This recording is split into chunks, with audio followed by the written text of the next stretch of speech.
Hello, namaskar. This is Firstpost and you're watching Vantage with me, Palki Sharma.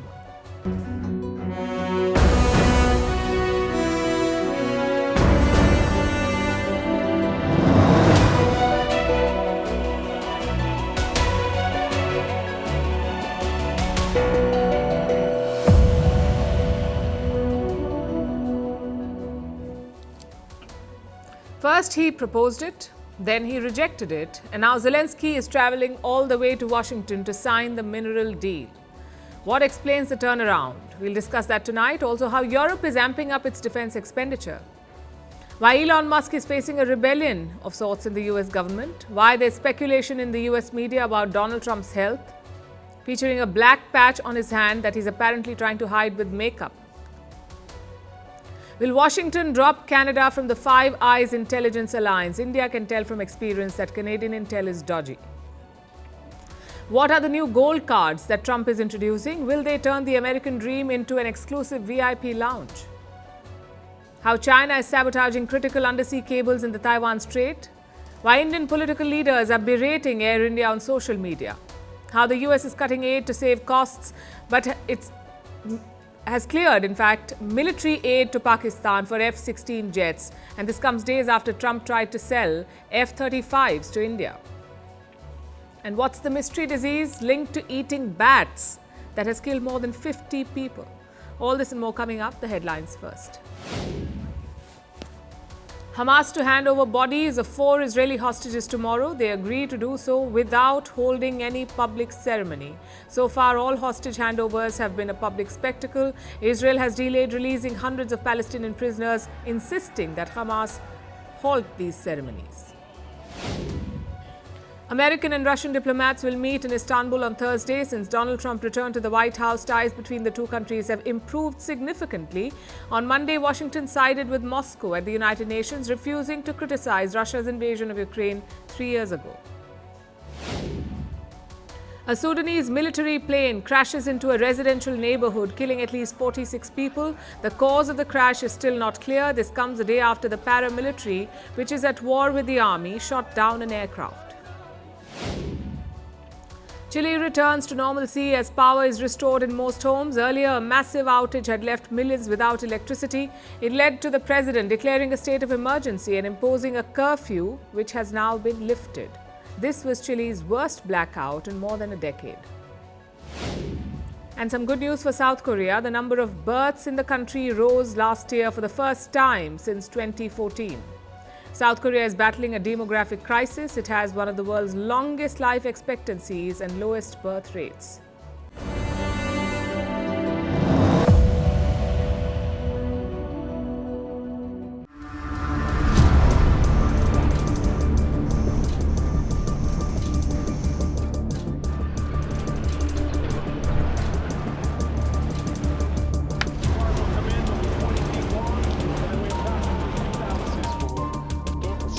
I am defending Ukraine.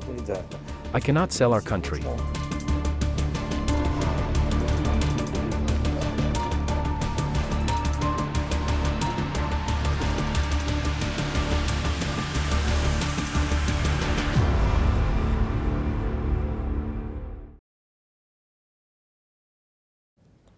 If there's one thing Donald Trump likes, it is making deals, whether it is for a plot of land in New York or to settle wars in foreign lands. And he is all set to strike another one, this time with Ukraine. President Zelensky is expected to visit the White House on Friday. His mission? To sign a mineral deal with President Trump. We told you about this yesterday. Ukraine will share its mineral wealth with the United States. In return, they will get some sort of protection. That's the idea behind this deal. And the US president is quite thrilled about it. Is it true that President Zelensky is coming on Friday to meet with you, and is the mineral deal sorted out? Yeah, I hear that. I hear that he's coming on Friday. Certainly, it's okay with me if he'd like to, and he would like to sign it together with me, and I understand that's a big deal, very big deal.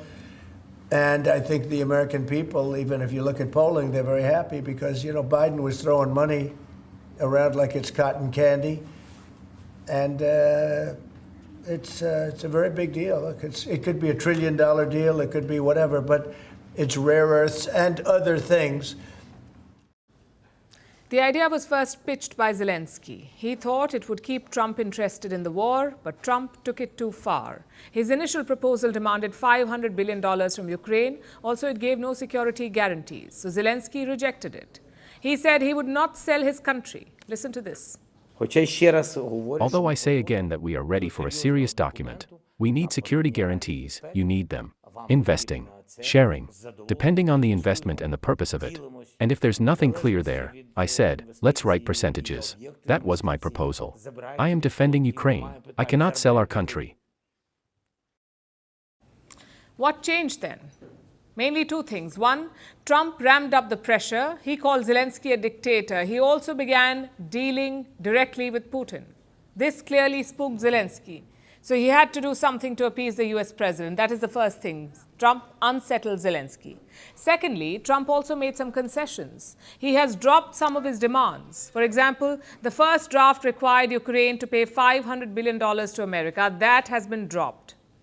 It also asked Ukraine to repay the double of any future aid. Say the US gives $100 million, then Kiev had to repay $200 million later on. Again, that demand has been dropped. Instead, the latest draft is more equitable. And we mentioned this yesterday. Ukraine and the US will set up a joint fund. Kiev will give up 50% of its mineral revenue to this fund. Basically, both sides get a cut. And what about security guarantees? None from the looks of it. The draft reportedly mentions Ukraine's sovereignty and freedom, but it does not offer explicit guarantees, nor does it commit to more aid. Both of these were key demands of Zelensky, and looks like both have been dropped. But Ukraine is not giving up. They say this agreement is preliminary. Kiev is hoping Zelensky can sway Trump in person. If not, they may still reject the deal. We are not considering signing any agreements without security guarantees. And, of course, today, after 2 weeks of intensive work between the governments of the United States and Ukraine on our economic cooperation, we have actually prepared a final version. After the President of Ukraine and the President of the United States agree on security guarantees, agree on how we tie this preliminary agreement to the security guarantee from the United States for our country, in the presence of both presidents, a representative of the Ukrainian government will sign this preliminary agreement. It will be a tough mission for Zelensky because Trump is not looking for a political breakthrough. He just wants the money. Plus, he isn't just buying minerals from Ukraine. He wants to buy from Russia too. I'd like to buy minerals on Russian land too, if we can. The rare earth. They have very good rare earth also. They both do, I would say that, and oil and gas. Look, it's a great thing if we sell this. It's great for Russia too, because we can do deals there. Think of it like this. Relations between Ukraine and the US are deteriorating. This deal will not cure that. What it can do is delay the slide, maybe buy Zelensky some more time. He's hoping his other allies will come together by then, and some, in fact, are coming through, like the UK. Prime Minister Keir Starmer announced a big decision yesterday. He is raising defense spending in the UK to almost 2.5% of the GDP. So starting today, I can announce this government will begin the biggest sustained increase in defence spending since the end of the Cold War. We will deliver our commitment to spend 2.5% of GDP on defence, but we will bring it forward so that we reach that level in 2027. And we will maintain that for the rest of this Parliament. So the UK will spend more on defence, even more than NATO's 2% requirement. This has two main objectives. One is to appease President Trump because Starmer is visiting the White House tomorrow. So think of it as a pre-meeting gift. And secondly, to push for self-defence. Europeans are realising they cannot depend on the US anymore. They must make and deploy their own weapons. And it's not just the UK. This realization is spreading across the continent. The EU Council President wants to build a Europe of defense. Poland wants Cold War-era spending levels. Denmark is bumping up arms spending to 3% of its GDP. Even the incoming German Chancellor is hinting at more weapons. So the sentiment in Europe is clear. We need to be armed.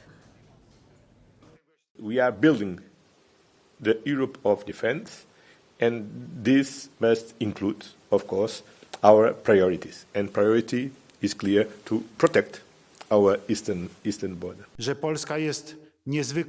In short, we need a return to at least the level of defense spending that was incurred by NATO countries during the Cold War, when Soviet imperialism was threatened at the time.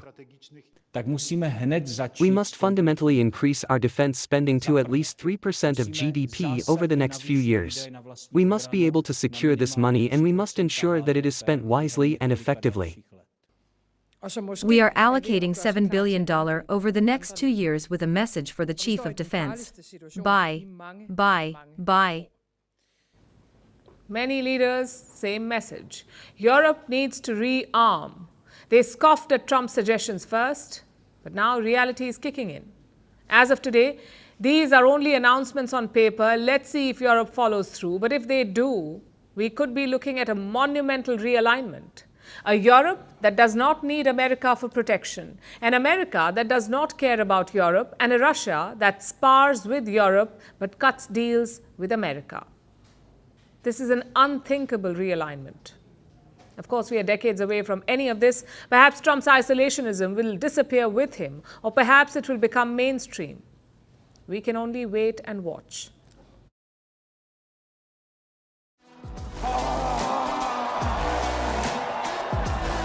This is the chainsaw for bureaucracy. Chainsaw!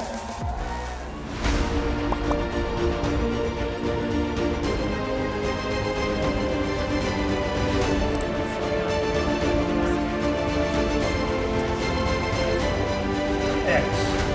And he's a great guy. High IQ. Where's the money guy? Please tell us what you did last week.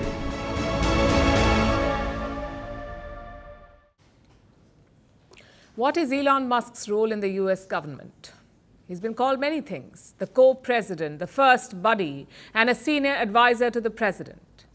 But for the insiders, for those working in the US government, Elon Musk is like a chainsaw, one that Donald Trump is using to make deep cuts to the government. And Musk seems to be enjoying every moment of it. Just days ago, he made a public appearance holding an actual chainsaw. He vowed to dismantle bureaucracy. But his plans could get derailed. The US government is pushing back against Elon Musk. A rebellion of sorts is underway. There is an exodus from DOGE, the Department of Government Efficiency, the wrecking ball which Musk is using to dismantle US bureaucracy. 21 DOGE staffers have stepped down. These were all civil servants. They wrote a joint resignation letter, and we have some quotes from what they said. We swore to serve the American people and uphold our oath to the Constitution across presidential administrations. However, it has become clear that we can no longer honor those commitments. These civil servants have made a serious allegation. They say DOGE planned to, and I'm quoting, dismantle critical public services. They were given this task. They refused to do it. Instead, they resigned. Elon Musk has dismissed this story. He says that this is fake news, and he insists that these officials were Democratic supporters, that they would have been fired anyway. Now, it's easy for Musk to dismiss the civil servants. It is his word against theirs. But this is not an isolated incident. It is not just civil servants who are pushing back. Trump's own cabinet members are challenging Elon Musk. The likes of Kash Patel, the new FBI director, and Tulsi Gabbard, the National Intelligence Director. They have told their staff to ignore emails from DOGE. We've told you about the email. It came over the weekend to US government employees. The mail asked, "What did you do last week? Tell us about it. And if you do not respond, you will be fired." That's essentially what the email from Elon Musk said. Now, Kash Patel and Tulsi Gabbard have told their teams to not respond. There's pushback from other government departments too, like the US State Department, the Justice Department, Energy, Homeland Security, Defense. All of these are ministries of the US government. They've all asked their staff to ignore the mail from Musk. This is clear defiance. The matter reached the US president. And he has defended Elon Musk. So by asking the question, tell us what you did this week, what he's doing is saying, are you actually working? And then if you don't answer, like you're sort of semi-fired or you're fired, because a lot of people are not answering because they don't even exist. Well, this has not pacified Trump's cabinet. They don't want Musk to be so powerful that he overrules all of them. Interestingly, Musk will attend a cabinet meeting today, even though he's not a minister in the Trump government. Trump has sent him an invite, and journalists grilled the White House about this. Is Elon Musk going to attend the president's first cabinet meeting tomorrow? He is, as a matter of fact. I spoke to the president about that before coming down here as well. Cabinet members were caught off guard by the email from Nobody Saturday. was caught off guard. A few departments said they were caught off guard. The FBI was, the DOJ was. Did anonymous sources say that, or did the cabinet secretary say that? The cabinet secretaries and others have said that they were not aware that this was happening. So I'm wondering, will there be a give and take tomorrow at the cabinet meeting? I would reject the premise of your question, Jeff. The cabinet secretaries have not said that. Legitimate questions, all of these. Musk has extraordinary powers in the government, even though he is not an elected official. Neither was he confirmed by the US Congress. You see, all ministers, or secretaries as they're called in America, are cleared by their parliament, the US Congress. Musk was not. He was not cleared by them. Because officially, Musk is not even running Doge. That's what the White House says, that Elon Musk is not in charge of Doge. But he keeps taking credit for all their work. In fact, he is expected to defend the actions of Doge at today's cabinet meeting. Both Musk and Trump have hailed Doge. They say this department has identified significant waste, fraud, and abuse. Trump even said that the money they save from Doge will be passed down to Americans. There's even under consideration a new concept where we give 20% of the Doge savings to American citizens and 20% goes to paying down debt, because the numbers are incredible, Elon. Doge is behind the firing of tens of thousands of employees. It claims to have saved billions in the process, but experts say the numbers do not add up. I'll give you some examples. Doge said it had saved nearly $900 million from the Education Department, that's America's Education Ministry. And how did they save this money? By terminating some 89 contracts. But the Doge website tells a different story. And this is their official website. It says that they saved $489 million, not $900 million, $489. Clearly, Musk and his team have been exaggerating. Earlier, they said that they terminated some 2,300 contracts. Again, quite an impressive number, but 40% of them will deliver zero savings. And this has become a pattern. Every time Doge makes a move or a big announcement, it makes headlines, simply because it gives massive numbers. But those numbers end up being wrong. Then they quietly edit the Doge website. In fact, they've deleted 5 of their biggest spending cuts already. And one particular case stands out. Doge said that it had killed an $8 billion contract. $8 billion. This was at the US Immigration and Customs Enforcement. But the actual contract was worth just $8 million. Similarly, the mass sackings have also raised questions. A few weeks back, 200 employees were sacked from the FDA, the Food and Drug Administration, America's health regulator. Turns out the government was not even paying their salaries. Musk himself has admitted that Doge is prone to making errors. First of all, some of the things that I say will be incorrect and should be corrected. So nobody's going to bat 1,000. I mean, we will make mistakes, but we'll act quickly to correct any mistakes. Well, Elon Musk's problems go beyond factual inaccuracies. From civil servants to top officials, the resistance against Musk is growing. For now, President Trump continues to back him. But Trump is nothing if not transactional. And if Musk becomes a liability, he may lose the presidential support. The way things are going, multiple efforts are underway in Washington to keep Musk in check.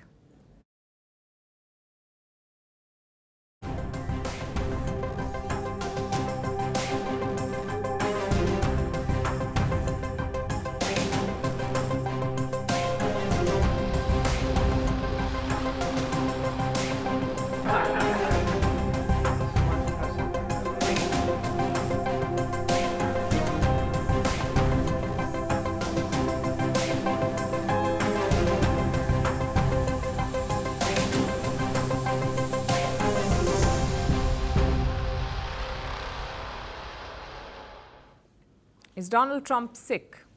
I know it's a weird question to ask just over a month into his presidency, but it's a question that is gaining traction. And it all started with an image.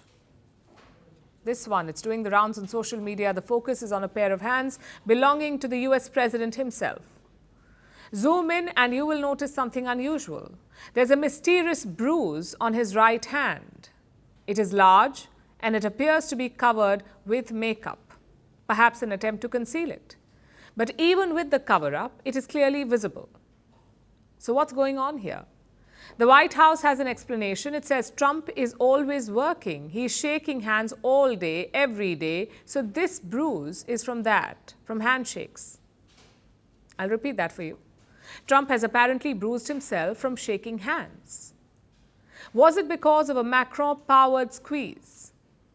We don't know, but the explanation is, at best, questionable.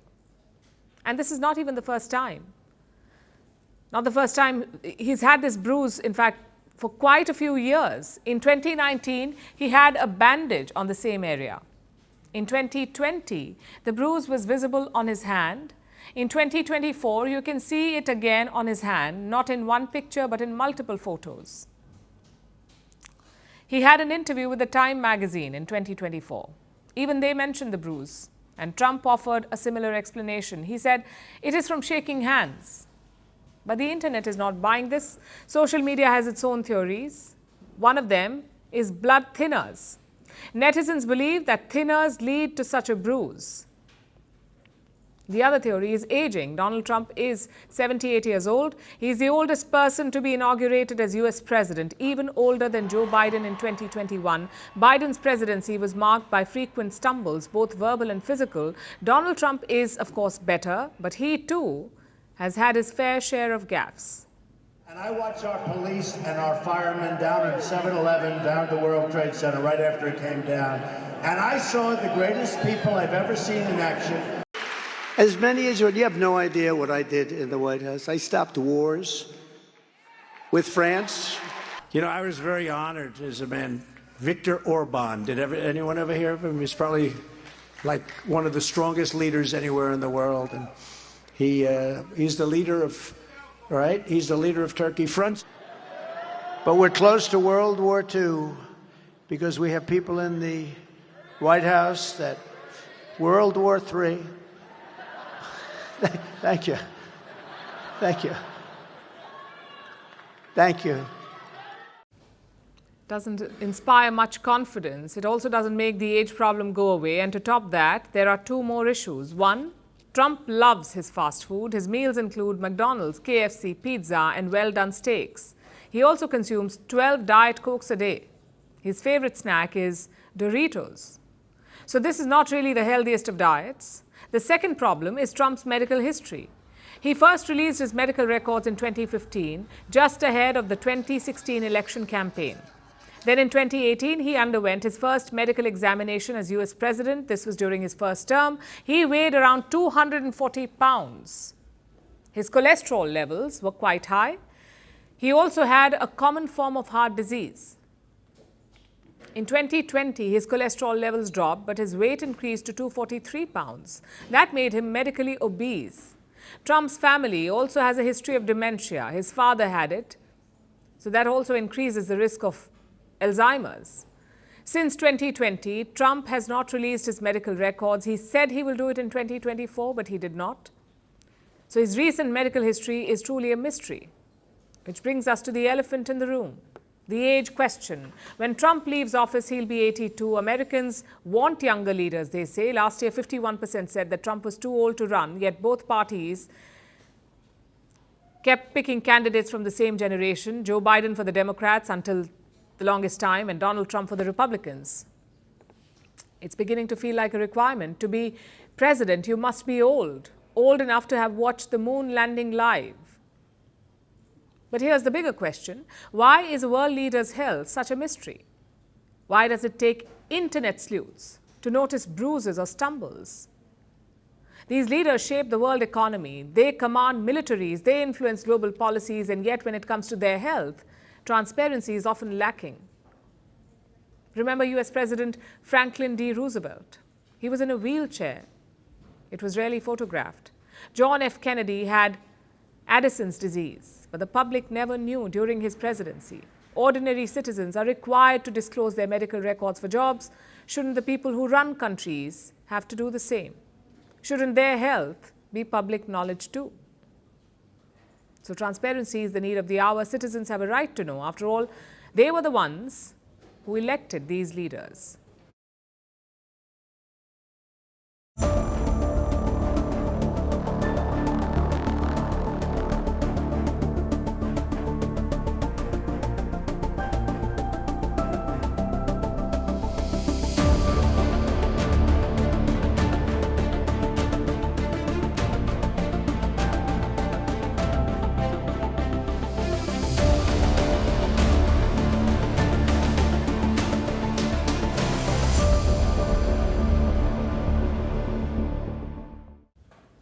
Our next story is about Canada. The frigid nation might be sweating buckets right now because a new report says they are in trouble again, courtesy Donald Trump and his team.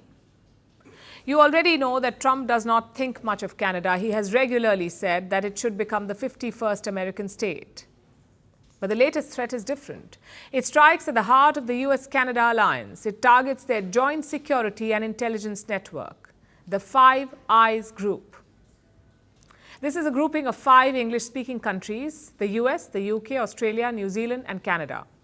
These are the so-called Five Eyes. It's an alliance with roots in World War II. These 5 countries share intelligence, like satellite surveillance, intercepted calls, even reports from their spies on the ground. It's close to a no-limits intelligence partnership. Almost all the data they gather is for all of them to see. Hence the name Five Eyes. But reports say that Trump, or a Trump official at least, wants to poke an eye out, specifically Canada. The official in question is Peter Navarro. He is officially a counselor to the President of the United States. That is Navarro's designation. He provides counsel on trade and manufacturing. But that's not the only reason Trump keeps him around. Peter Navarro is also an ardent Trump loyalist. He was part of the first Trump administration. Later, he even went to jail for Donald Trump. So you can see how loyal he is. And this means he definitely has the president's ear. And apparently, he's been saying things against Canada.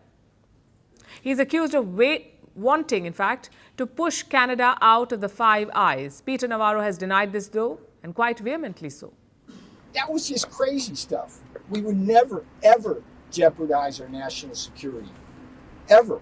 With allies like Canada, ever. A very forceful denial there, but the report accusing him of this has not been retracted. The publication stands by the story, and this isn't the first time this rumor has appeared. The rumor about the US planning to kick Canada out of the Five Eyes. It was reported a few weeks ago as well, but it was considered a long shot then. Now we can't be so sure because the US could decide that Canada is expendable. And there's reason for this. There may be 5 eyes, but not all of them contribute to security equally. The bulk of intelligence gathering is done by the United States. They have the most resources, so they take on the lion's share. Then come Australia and the UK. Both have resources, and they are at strategic locations. Australia is near China. Britain is in Western Europe. So they're next to the proverbial food chain. Then you have New Zealand and Canada at the end. This imbalance has always existed, and the alliance has been worried about this for a while, especially since Trump returned to power. Canada is in a real bind. It specializes in information from the Arctic. Now, that is definitely important, more so when we consider the growing interest in the region from Russia and China. But is Canadian intelligence really the solution to that? Here in India, we do not think highly of Canadian intelligence. They keep spouting dodgy accusations, which they aren't able to back with evidence. Imagine if they do that with the Five Eyes as well. So is Canada's contribution really irreplaceable? This question might be haunting Ottawa right about now. Now again, Navarro has denied the report. He claims the US would never oust Canada. But should we believe that? After all, we never thought the US would want to annex Canada either. But here we are, with Trump regularly talking about taking it over, making it the 51st American state. So is firing Canada from the Five Eyes really off the table?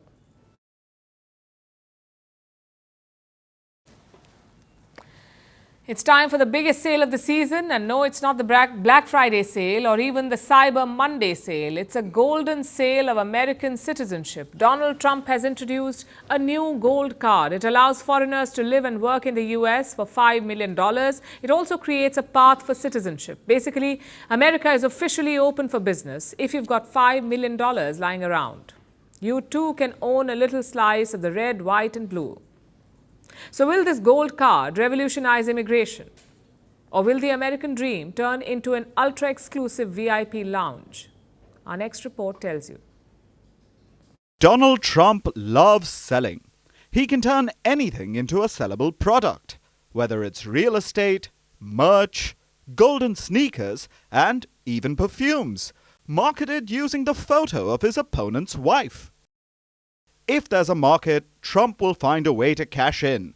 And now, he's using his presidency to sell something even bigger: U.S. citizenship. We're going to be doing something else that's going to be very good. We're going to be selling a gold card. You have a green card. This is a gold card. We're going to be putting a price on that card of about $5 million, and that's going to give you green card privileges plus.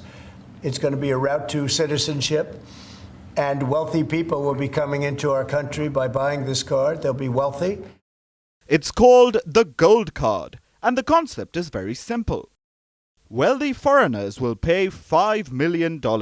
Then they can live and work in the United States, and it creates a pathway for citizenship. Basically, America is now officially for sale, at least to those who can afford the entry fee. Now, the US already has a similar program. It's called the EB-5 Immigrant Investor Visa Program, created by the US Congress in the year 1992. It grants green cards to immigrants for making investments. The requirements are $1.05 million in general or $800,000 in economically distressed zones. That way, America gets the investments, and it allows the country to create jobs for immigrants. Trump's business and those linked to his family, in fact, have made use of this program in the past. In his first term, Trump even tried to raise the minimum investment requirement for the EB-5, but a federal judge struck it down. So now, rather than tweak an old policy, Trump has decided to go full-scale luxury. Citizenship, but make it premium. So, who gets this gold card? Trump says millions could get it. Saudi princes? Yes. Chinese tycoons? Yes. And Russian oligarchs? That too is a yes from Trump's side. Would a Russian oligarch be eligible for a gold card? Yeah, possibly. Hey, I know some Russian oligarchs that are very nice people. It's possible. They're not quite as wealthy as they used to be. They're not as wealthy as they used to be. I think they can afford. I think they can afford $5 million. So no, a lot of people are going to want to. A lot of people are going to want to be in this country, and they'll be able to work and provide jobs and build companies and pay taxes. But there are some questions, both economic and logistical. Will existing immigration quotas still apply? What will the vetting process look like? Will current green card applicants feel shortchanged? The Trump administration says that the rollout could begin in 2 weeks. So it's likely that the devil will be in the details. As an example, 1 million cards would be worth $5 trillion. $5 trillion. Wow. And if you sell 10 million of the cards, that's a total of $50 trillion. Well, we have $35 trillion in debt. That'd be nice. So we'll see. But it could be great. Maybe it will be fantastic. We have it all worked out from the legal standpoint. It's totally legal to do. Hasn't been done before. It's been done in many different forms. Either way, this gold card is the perfect evolution of Trump's brand. It's flashy, it's exclusive, and it comes with a price tag designed to make headlines. Will it revolutionize U.S. immigration, or just turn citizenship into a luxury product? One thing is certain, the golden age of American immigration just got a whole lot more literal. Taiwan is facing fresh threats from China. Beijing has found a new weakness that it can exploit. After building pressure by air and sea, China is targeting an important lifeline of Taipei, the undersea cables, the cables that connect Taiwan to the world. These cables carry vital communications, and China is trying to cut them. Yesterday, Taiwan's Coast Guard detained a cargo ship. The ship is registered under a Togolese flag, so its actual ownership is unclear. It had 8 crew members, all of them are Chinese, and Taiwan has detained all of them. The first alert came on Tuesday morning from a telecom company in Taiwan. It said a communication cable in the Taiwan Strait had been damaged. And Taiwan suspects China's involvement. It has been monitoring the cables and this cargo ship. Taiwan found it to be engaging in suspicious activities. 4 days ago, the ship was spotted near the cable. It had stopped nearby. Then on Tuesday, it dropped anchor. About an hour later, the cable was damaged. Taiwan's Coast Guard responded quickly. First, they tried to contact the Chinese crew by speaker and radio, but the ship did not respond. So left with no choice, the Taiwanese intercepted the vessel. And how has China reacted? They started by dismissing Taiwan's claims. There are over 100 incidents of submarine optical cables incurring damage that happen around the world every year, which is a common maritime accident. While the basic facts and the people responsible for the accident have not yet been clarified, the Democratic Progressive Party authorities have deliberately exaggerated the situation in an attempt at political manipulation, which will not enjoy popular support. For Taiwan, this is a very serious issue. They've drawn up a list of suspicious ships with 50 names on it, 50. Taiwanese authorities are keeping a close eye on them for 2 reasons. 1, the true ownership of these ships remains a mystery. And 2, the ships linger around Taiwan for long periods of time. This is a new security threat for Taiwan. There is no other way to see this. China is targeting its weak spots. These undersea cables are critical for Taiwan. They are strategic assets. The island's economy depends on them. So does its military. If China invades, Taiwan's military would need these cables to send important communication out and to stay connected with its allies. So if China cuts these cables, Taiwan could go dark. And this is not the first time a cable has been damaged. Last month, there was a similar incident. A cable was cut. Taiwan launched an investigation into the Shunxing 39, a Chinese-owned ship registered in Cameroon. Taiwan tried to stop this ship and investigate it, but due to bad weather, they could not board it. The Chinese ship managed to escape. It ended up sailing to South Korea. And now there are more ships in Taiwan's vicinity, raising the security threat. Plus, Taiwan is taking lessons from Europe, from the war in Ukraine. We've seen in the last 3 years that undersea cables are sitting ducks. They are vulnerable. European cables have come under frequent attacks recently. Since October 2023, at least 11 Baltic cables have been damaged. And just like Taiwan, Europe has struggled to protect these cables. It has often accused Russia of sabotage, but in most cases, it could not back up the charge with evidence. Also, some officials dismiss the sabotage angle altogether. They say the cables were damaged by accident. Although NATO has not ignored the threat, it is not ignoring the threat. It has launched a new mission to protect the Baltic cables. But recent events have cast doubt on the future of such operations. US President Donald Trump is testing both Europe and NATO. He is reshaping American foreign policy and shifting closer to Russia. This has left NATO's future uncertain. And Taiwan would be watching all of this closely. Remember, just like Ukraine, Taiwan needs US support to defend itself.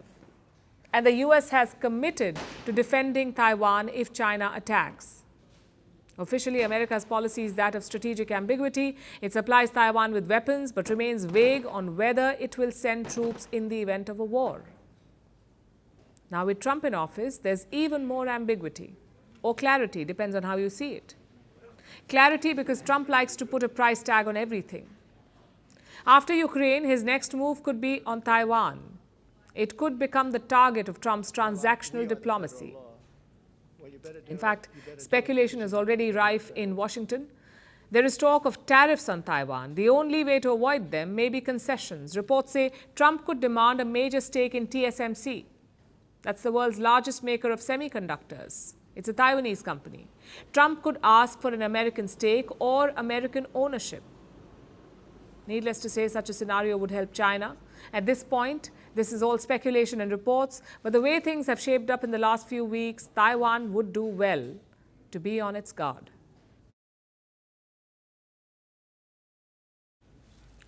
Now let's talk about Air India. Once upon a time, it was renowned for its service, but those days are long gone. Now the former state-owned national carrier is the airline that Indians love complaining about. From broken chairs to poor service, seat downgrades, tardiness, you name it, and Air India probably has that problem. And now an Indian politician wants to award it the Oscar for the worst airlines. So what's behind Air India's persistent woes? Here's a report.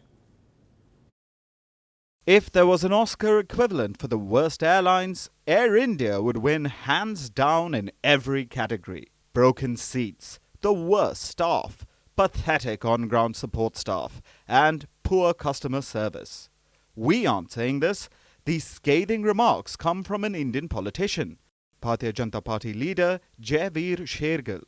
He has blasted the Indian air heavyweight, Air India, with a post on X, formerly known as Twitter. This comes days after Union Minister Shivraj Singh Chauhan posted about his Air India woes on the same platform. He talked about being allotted a broken seat that sunk in on a flight, calling it immoral on Air India's part and a betrayal of passenger trust.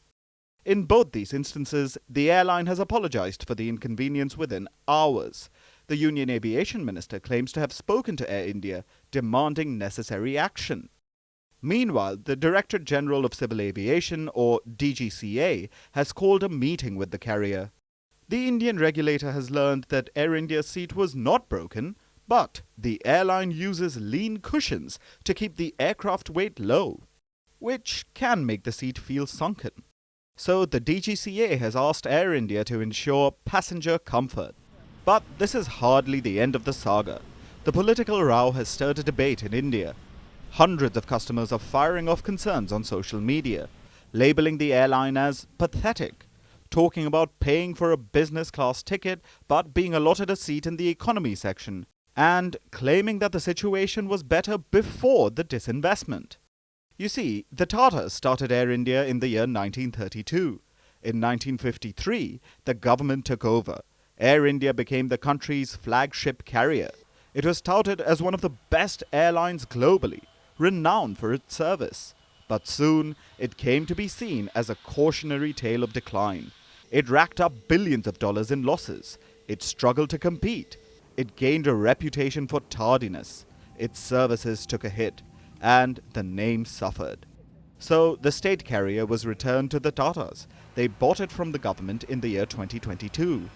And the Tata Group's comeback raised people's hopes. While nobody expected miracles within such a short period of time, the progress has been painfully slow. The airline has gone through extensive rebranding. It has merged with Tata's crowd puller, Vistara. They promised cabin modernization, changes in customer service, and a fleet upgrade.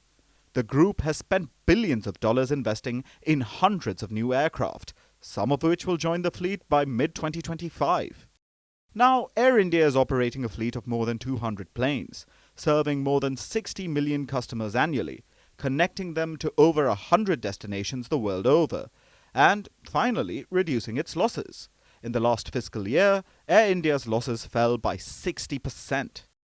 Like we said, there is progress, but the customer experience on the ground and up in the air often disagrees. Customers complain of frequent downgrades. Last month, a passenger complained of being downgraded from business class to economy, along with his 4-year-old son, and the seats being reassigned to airline crew. This month, a member of parliament posted on X, talking about her downgrade without intimation. Every time Air India downgrades its passengers, it pays the price with its reputation. The loyalty points take a further hit with regular delays, which seem to be a persistent problem, because Air India's punctuality continues to be in the pits. So, whether you look at timeliness, seating, or staff, it's clear that the new Air India has not gotten off to a flying start. It's time that its management realizes that the runway to recovery takes a lot more than throwing money at the problem.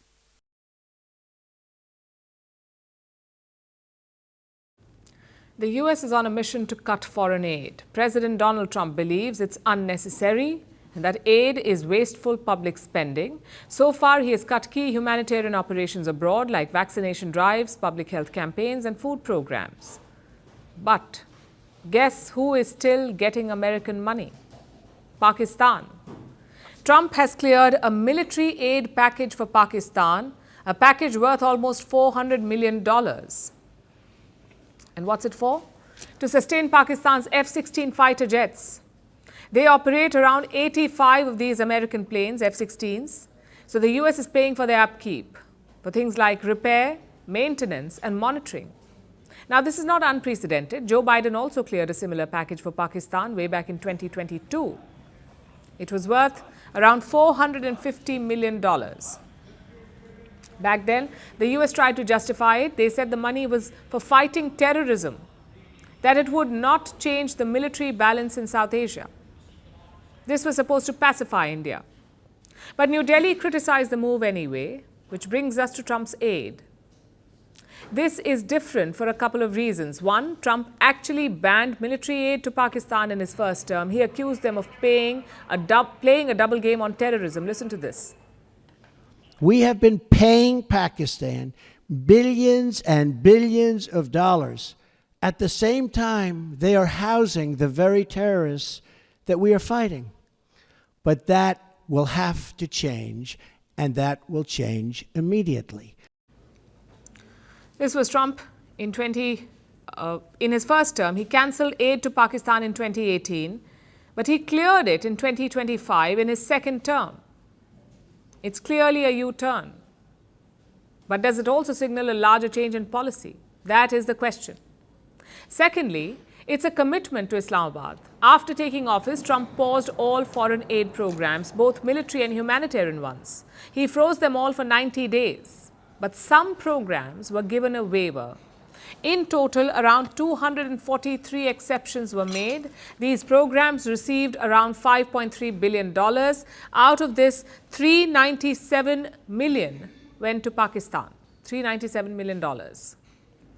Now look at the other exceptions. Israel and Egypt.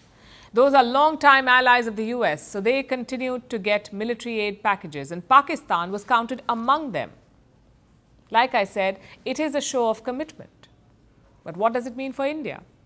Technically, Pakistan can only use the F-16 against terrorists. They cannot be deployed against India. But the rule is not set in stone.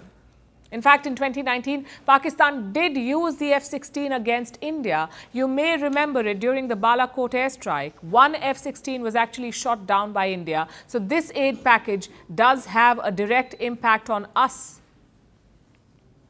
Plus, it creates confusion. Because Trump's Pakistan policy is all over the place. He is not consistent on military aid. He has tried to mediate on Kashmir. He is blown hot and cold with Pakistan's regime. Look at the last few months. Trump appointed pro-India officials to his cabinet. His allies also openly called for Imran Khan's release from jail. Yet he is giving military aid to Pakistan. You can see why it's confusing for India. What will be interesting is New Delhi's reaction. When Biden approved military aid in 2022, India lashed out. Listen to Foreign Minister S. Jaishankar. Because at the end of the day, for someone to say, I'm doing this because it is for counter-terrorism, when you are talking of an aircraft like the capability of the F-16, everybody knows where they are deployed and what is the use and what is their capability. So, you're not fooling anybody by saying these things. Let's see if there's a similar reaction this time, especially with Trump in the White House. As for Pakistan, this is nothing new for them. They have been fooling the Americans for decades now. No matter what they do, Washington forgives. Double game on terror? No problem. Covertly backing the Taliban? Not an issue. Buying weapons and fighter jets from China? Again, no issue.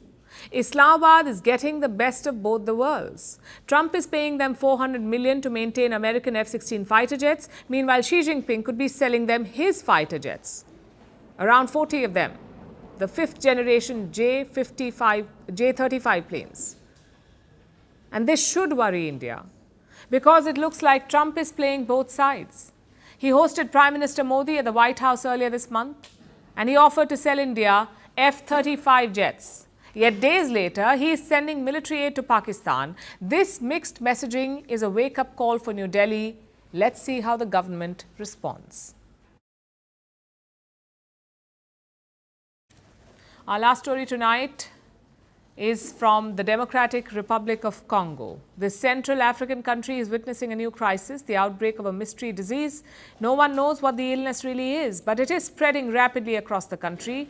In about a month, there have been 431 cases and 53 people have died. So far, only three things are clear. First, in most cases, victims die within 48 hours. Second, the disease comes from a virus. And third, it all began after 3 children ate a bat. Our next report tells you more. It all started on January 21st in the village of Boloko in the Democratic Republic of Congo. 3 children ate a bat. All 3 died within 48 hours. But this was just the beginning. The disease started spreading, and now, about 5 weeks later, the outbreak has affected at least 431 people and rapidly killed 53 people.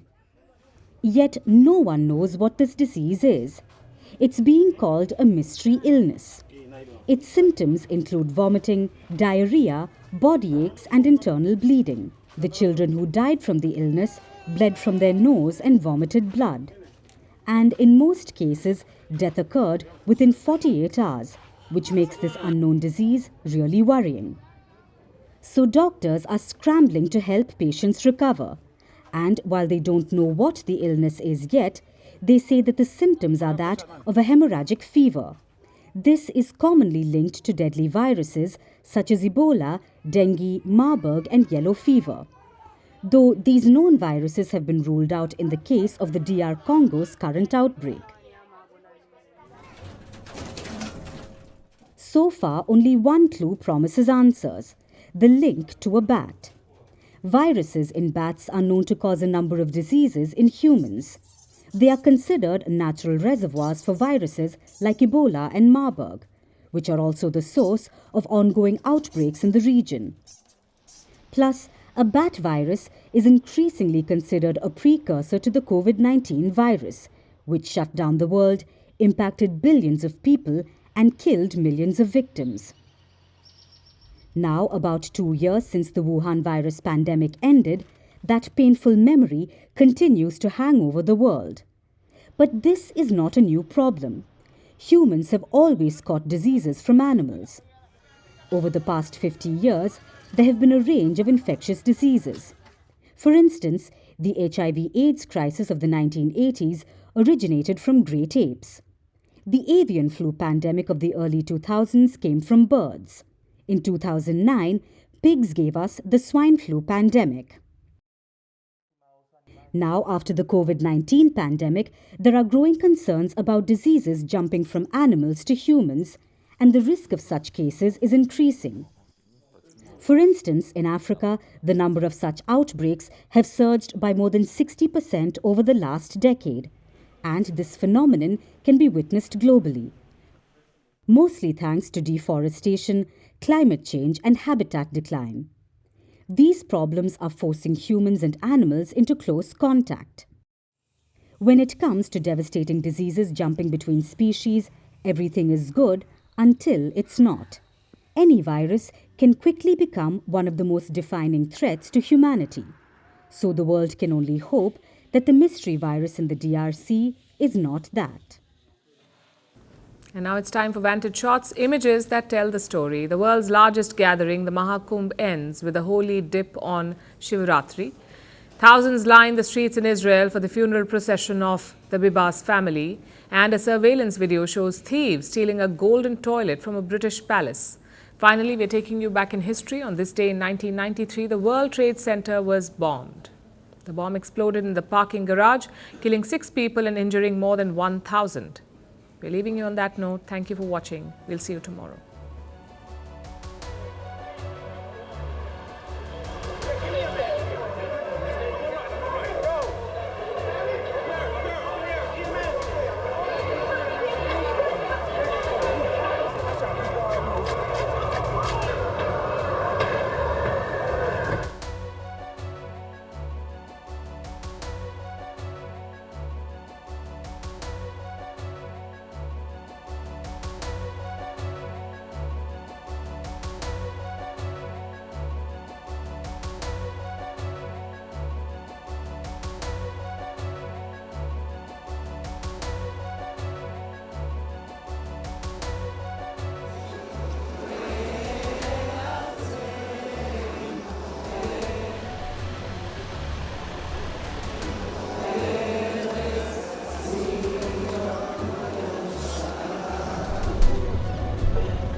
Hi, how are you? Very well, thank you. Thank you for being here. Namaste, Mr. President. Bharat Kelogan, Komeri Namaste. How many people generally follow you in interviews? Typically, in a month, we have viewers up to 150 million. That's more than twice the population of France. And in the last 2 years, we had 3 billion viewers. So I say, Laurent, this is your chance to be famous. You're on Firstpost. One word to describe your equation with Prime Minister Modi. Amitié. As India and France work together, are you creating a new era of non-alignment in the technology space? India is a training superpower. 1 million engineers a year, more than all of Europe and the US combined. So we have that partnership. We have a partnership on the environment and the economy. We also have civilian nuclear programs. And that is something we've developed far beyond the France-India relationship. So we want to work together on AI. And then comes China with its DeepSeek, creating models at a fraction of the cost. Did that innovation take you by surprise? Did that breakthrough make you sit up and think, what did the Chinese do and how? But what did DeepSeek do? They took everything that was already available from the last AI model and then they recalibrated it. So are you going to ban Chinese AI in France? So we don't have this American approach of banning tech because of where it comes from.